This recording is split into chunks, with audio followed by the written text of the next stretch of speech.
First of all, I would like to acknowledge I'm representing the Economic Council of NPP. There are major issues the country is currently going through. Some are trying to highlight that the issues the current country is facing as of now is a mere economical issue or matters relating to economics, whereas when the entire system is corrupt, when the entire system has failed, just by resurrecting economy through the expertise of economists is not going to resolve this issue. That is why a correct political leadership and a leader who's willing to provide leadership with action has to be brought into power to resurrect the country and to give the solution to the hopes of future generations. If you look at why the dollar rates as of now in Sri Lanka has come to this state, some are trying to say because of the prudent way the current government and the current politicians have managed the economy, the dollar has come down and the rupee has strengthened.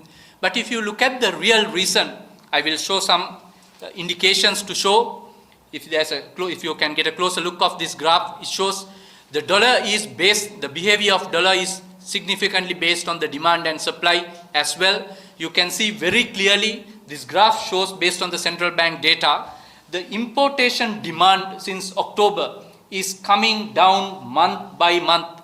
There's a sharp decline in importation into the country. This shows because lack of demand for importation, the dollar is coming, the rate value for dollar is coming down. Why is the lack of demand for dollar? Because businesses are struggling to survive. Consumers are struggling to survive. In a situation like that, the chances of further spending on importation is much low. So this is a testimony to the economic mismanagement. It is not a graph of achievement through economic management. You can see the way how central bank has behaved in the recent past. It is no secret. If the dollar has really strengthened the way, rupee has really strengthened the way the central bank is trying to portray through these artificial dollar rates, the benefit of that one has to be given to the people. The benefit of that one has to be given to the industries, to the businesses of the country. If you look at the energy cost, is it a reflection of these reduced dollar rates? Answer is clearly no. Government has, or the policy makers have thought the biggest problem in terms of energy currently the country is facing is the super diesel price. That is why 2 days before, super diesel price was reduced significantly, while no relief was given to other sectors for fuel diesel and the fuels used by the population, by the people, by the businesses. Tourism sector is trying to come up after a long period of gap silence. They are trying to survive. Their cash flows are threatened. Some of the tourist hotels require, because of their star classification, to run air conditioning 24/7, including in general areas. The energy cost is a killer on their cash flow. If the government is serious about it, they should have considered the cost of diesel, which will give benefits to industries. You can see by looking at the prices in the share market, some of the hotel sector companies have started performing now. Whereas if these benefits were truly given, if the central bank was passionate and relief was truly given through correct policies, the industries will get the benefit. It raises another question, whether some of these government agencies are coordinating effectively with one another. It's like the way the fuel rates have been reduced, it looks like left hand doesn't know what the right hand is doing. So there's lack of coordination. Through NPP policies and approaches, our economic principles are based on clear coordination of these government agencies that's supposed to provide relief and benefits to people. If you look at inflation numbers, government has chosen inflation numbers as a means of showing magic to people instead of looking at the reality. For people, it is a struggle on a day-to-day basis. Prices have skyrocketed. Some of the essentials have gone up increased, doubled or tripled in some of the cases. Whereas government inflation numbers shows it is a mere manipulation of numbers. The people are struggling, businesses are struggling. If you look at the inflation numbers, central bank is once again boasting the AWPL has significantly come down. But if you look at the prices that people have to pay, if the cost of borrowings businesses have to pay, there's no significant difference as of now. It is true there's a reduction in rates, but the proportionality of those benefits have not come to people yet. The proportionality of benefit has not come to businesses yet. So it is important to have an effective mechanism. That is where NPP's economic policies are about facilitating and having a mechanism to drive these benefits to the businesses and to people. Businesses can start based on their input cost reduction, then can start manufacturing, engage in more activities that will increase the supply of goods and services to the market, that will drive down the prices, which will bring down the inflation.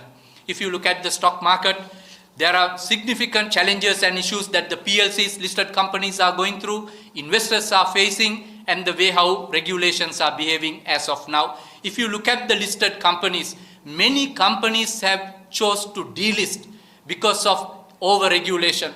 Sometimes companies have cited in their market disclosure the reason for delisting is because of over-regulation, lack of proportionate regulation that facilitates a conducive marketplace where companies can operate. If you look at the way regulators, apparently based on the communication, based on the information that we get from people, sending hundreds and hundreds of letters to investors to create fear-mongering, to create a fear psycho among investors, to keep investors out of market. Since the regulation has significantly changed in the recent past, the correct thing should have been engage with investors to create awareness, to make investors understand the boundaries and the lines that they should not be crossing when they are dealing with the market. Instead of choosing that path, when the regulator has so many tools at their disposals to deal with market misconduct, they are selecting to show cause hundreds and hundreds of investors. They are, instead of providing the relief to listed companies by considering a situation where, given the context of the country is going through unprecedented calamity of economic collapse, companies are struggling to raise capital. Instead of creating a facilitative ground for companies to raise more equity capital, to companies to go and raise more right issues, to raise capital, to strengthen the capital base, they are bringing in rules after rules. Sometimes you lose the track of the rules that companies supposed to be familiar with. 2 weeks back, regulator came up with new rules, going to introduce penalties from 1 million to 5 million per director of a listed company if there is a delay in submission of interim financials. There is a list where individual directors are liable from 1 million to 5 million rupees for delay in submission of interim financials. No doubt it is true that information is the key. Market has to be provided with timely information at any time. But if you look at a company with 10 directors, the penalties are going to be ranging from 10 million to 50 million. Mind you, it is per quarter. If 4 quarters, if there are slight delays, we are talking of 50 million to 100 million or 200 million of penalties imposed on directors. Some of the listed companies even don't have 200 million in their turnover, in their top lines. So if you're trying to create a culture situation to scare the investors, there's no wonder that some of the companies are considering the over-regulation and the regulatory cost of the market and decided to walk out from the market. 2 of the largest market cap companies have delisted in the recent past. Many are in the pipeline. Resolutions have been passed, awaiting delisting. Then further, if you look at the demutualization bill, I can remember very well some of these experts out there in the opposition. They were crying at the loudest voice prior to 2015 relating to the misconduct in the market. Since then, they have become the president of the country, prime minister of the country. These people have become deputy ministers, overlooking these institutions directly. Instead of going forward with the demutualization bill, I'll give a brief of what it indicates. Currently, the Colombo Stock Exchange is controlled by 15 stock brokering firms, or its own ownership is with 15 stock brokering firms. It is currently a mutually controlled stock exchange. That was the case in many countries across the globe, but it has evolved to demutualize this exchange and bring true governance to these institutions. That is why demutualization is very important in the Sri Lankan context. But unfortunately, the people who are crying now were given the opportunity and the mandate from the people to go and do that one in 2015. The demutualization bill was tabled in the parliament. However, instead of taking it up for debate, the very person who's making allegations decided to withdraw the demutualization bill. Are we expecting people to believe the lies and continue further? I think the country has made a choice. We cannot be taken for a ride again, literally, not again in a Volkswagen. People are much more aware. People have access to information.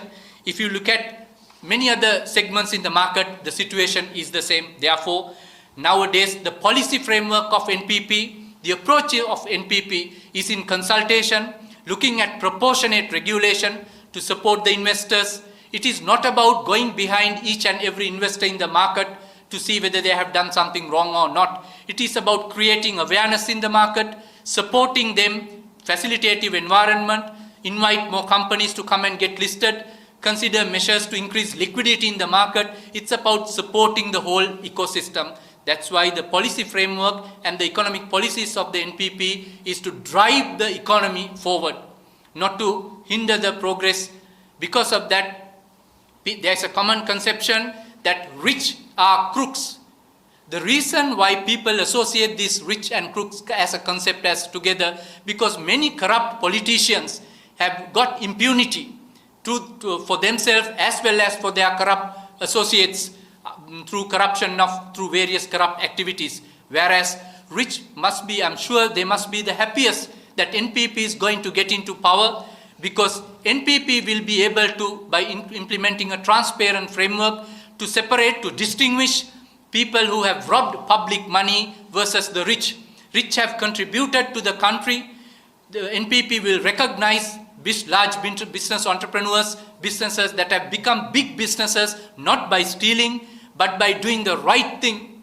Large businesses need to engage in the economy to bring large enterprises in terms of capital formation, in terms of creation of employment, in terms of creation of bringing new technology, in terms of payment of taxation. So NPP's economic policies are considering all aspects of the economy, all sectors of the economy, both rich and poor, large and smaller businesses. It is going to be a conducive environment. So I don't think people can be fooled again by these rosy pictures that the current lot has the capacity to do it, whereas they have demonstrated they do not have the capacity over 70 years consecutively. That is why people are galvanized with NPP, people are getting galvanized with Mali Mawa to go for this new future that everyone is looking forward to. Let's take up more questions when we have time to. Thank you very much.